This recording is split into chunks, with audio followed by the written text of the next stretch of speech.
Hello and welcome to another in the series where we explore spirituality in all its forms. I'm Simonon, author and historian. Today we're going to be looking at the ancient spirit of the land, stone circles, Druids, and the magic of nature with Jane Jackson, studier and practitioner of all things metaphysical. Welcome, Jane. Thank you. It's absolutely lovely to be here. Thank you. Can I begin by asking what the ancient spirit of the land means to you? For me, the land holds a magic. There are certain places that have an enormous amount of energy, and it feels very comfortable, very safe. And it seems to have like an old wisdom and knowledge to it. And I feel that when I walk into stone circles, I feel a very different energy. And I also feel that the ancient Druids knew about the magic of of nature and how to access it. I was very struck by what you said about the energy of stone circles. Can you explain a little more about that? Yes, when I walk into stone circles, and it depends on which stone circle it is. So different stone circles are made up of different things. So we've got a picture of here of the rollright stones, and they're made of limestone, whereas Avery is made of a sarsen stone. So when you go into these places, they have a different energy connected to them.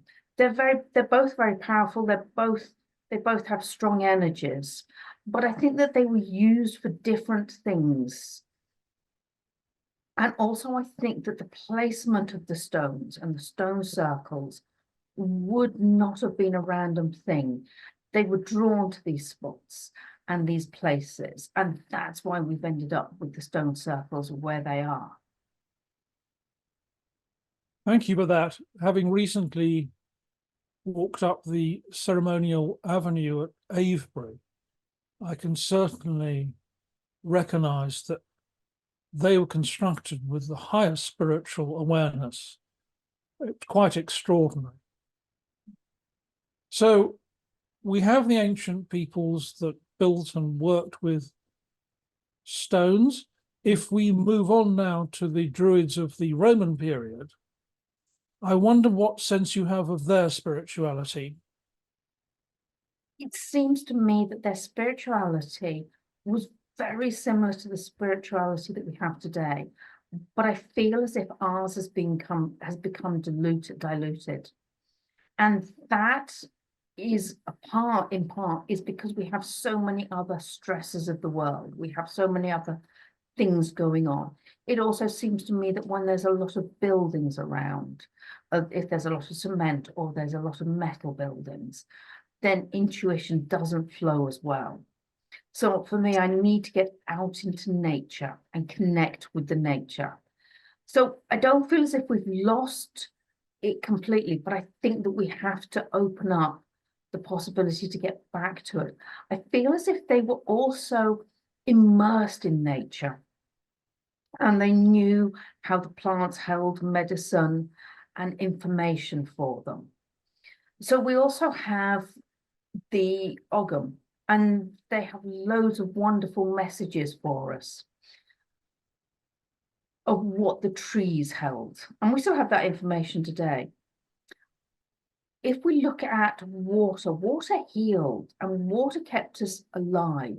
We also knew that water was very sacred because down came your animals for your dinner at night. And also, the UK has 6 hot springs. Only one of them is thermal because it gets over 30 degrees. But this must have seemed absolutely incredible to the ancients and how they viewed life and what they saw around them. I'm with you. One of the things they were greatly admired for in the ancient world was divination. The Romans, of course, themselves had soothsayers. The archaeological record suggests that they may have used specialized spoons. It's possible they went into trances. It's possible they interpreted dreams. And there is what looks like a calendar that might have been used for prophecy. Inevitably, archaeology is restricted to material remains. And I was wondering what your sense of divination is, and what might have escaped the archaeologist's gaze, and perhaps the subtle practices that the Druids had, which leave no trace. Yes, for me, the divination, and there's lots and lots of types of divination, but one of the ones that I use is to ask questions and throw sticks and then read that. And it seems to me that there's almost the universe is answering, and it creates an energy that shows you a pattern that has information within it, and it's for me to do the interpreting. Now, as you say, the spoons could easily, they fit for the time. They were the right place. They definitely look ceremonial. They could easily have been used by the Druids. But I also feel that the Druids used other things. They didn't have to necessarily have spoons to go and do their divination work. And they'd have done the same things as we do here. So as people do today. So they'd have looked at the clouds.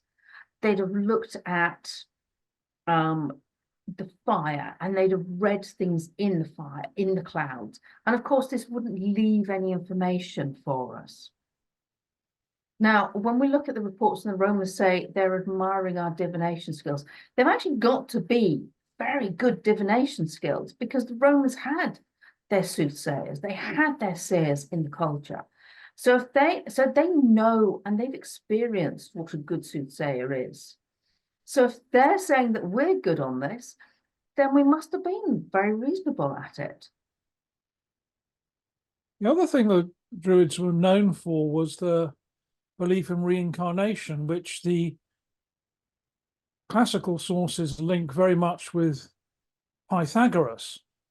Now, most people know him as a mathematician, but he was a spiritual seeker that worked with the mysteries of ancient Egypt, and he embraced the idea of reincarnation.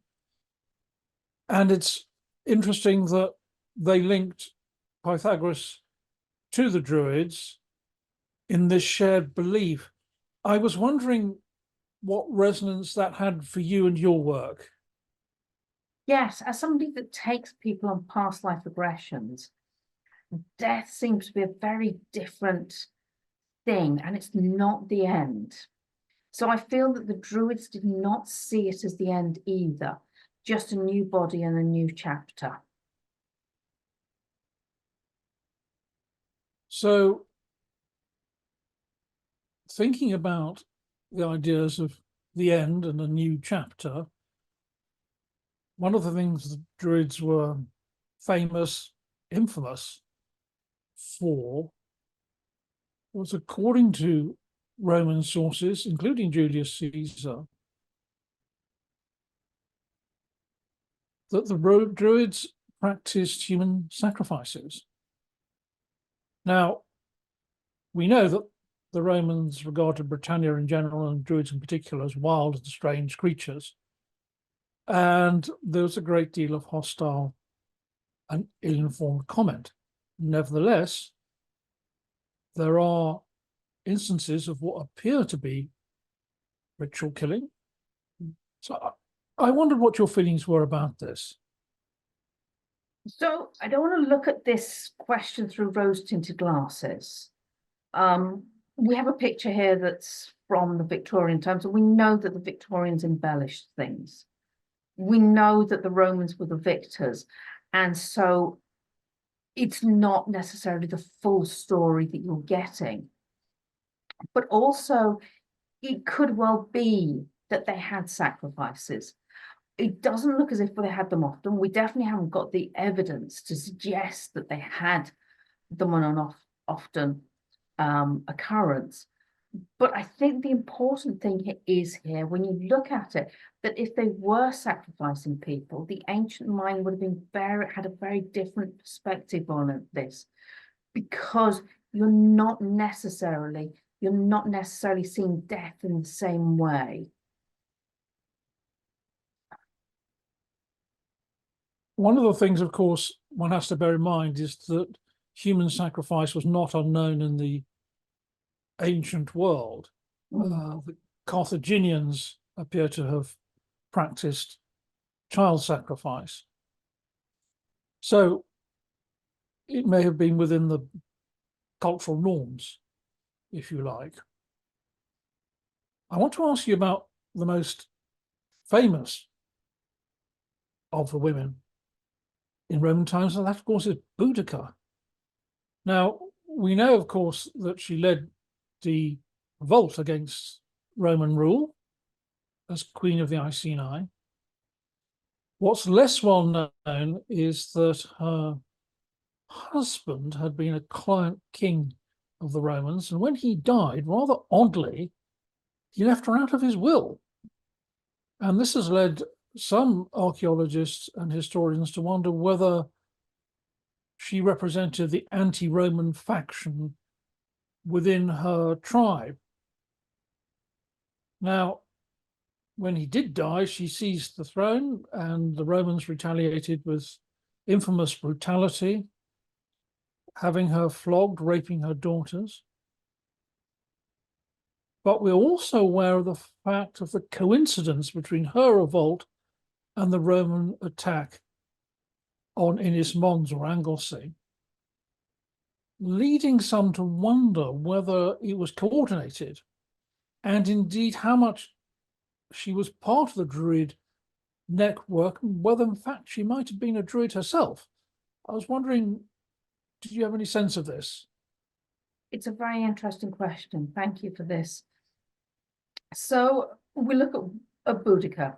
She definitely has power and influence, because nobody can raise an army unless you are respected and you have power and influence.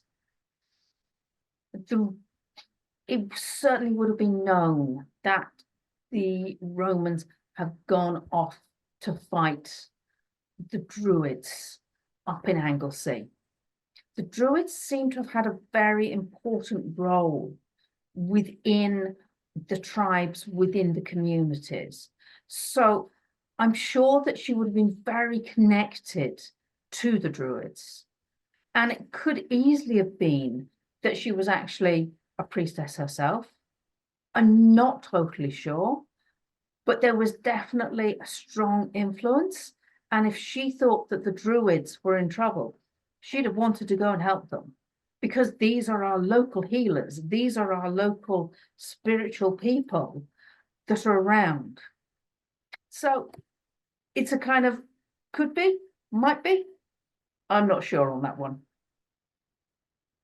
It's interesting parallels here between the Druids and the medieval Cathars, about which we've just done some videos recently, in that they both believed in reincarnation, and they both had women in their priesthood, and very prominent women leading the movement at various stages.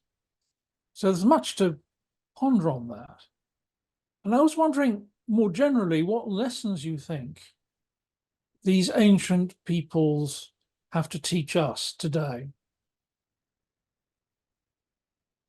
Firstly, it feels like get back to your intuition, get back into nature, feel the landscape, understand what's going on, give yourself time to be peaceful, to relax, to enjoy. I also think that the elders or the ancestors of the community would have been very important, because that's where you've got all your knowledge from. You'd have been taught everything. through them. And I think that I feel that they were highly respected. And when they spoke, I think you'd have just stopped and you'd have listened. You wouldn't have interrupted. You didn't have somewhere else that you were going to get the information from. So I think it was held in very high regard. And they also teach us an awful lot. So it's a whole combination of things, but it is that intuition, the connection with the earth and the ancestors. Thank you very much for that, Jane, and thank you for all your insights on ancient spirit of the land, stone circles, druids, and the magic of nature. If you want to find out more about Jane's work, you can visit her website at lightworkenergy.com. That's lightworkenergy.com, where you'll find information about workshops and online Zoom groups. If you want to find out a bit more about our videos, right, to go on to our website, spiritoftherainbow.org, and you'll find on the homepage a link to the YouTube channel where you will find videos on the Cathars and many other forms of spiritual exploration. So with that, I say thank you, Jane, and thank you, the viewer, for watching, and goodbye.